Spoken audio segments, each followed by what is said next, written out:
How to sign up Uphold account, create or open Uphold account. If you were to sign up or create an Uphold account, it is actually quite very simple to do so. First of all, launch the Uphold application, and this is a type of interface that you will be able to see. Now let's just wait until the application has loaded up. Once you do so, at the bottom you can say login or sign up.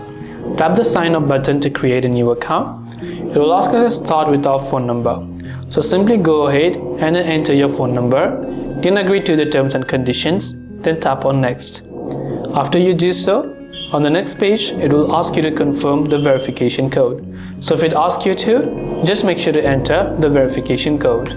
Once you've done that, tap the next option and enter your account details. Choose the email address you'd like to use for your Uphold account. Choose a password for yourself and make sure to not forget it.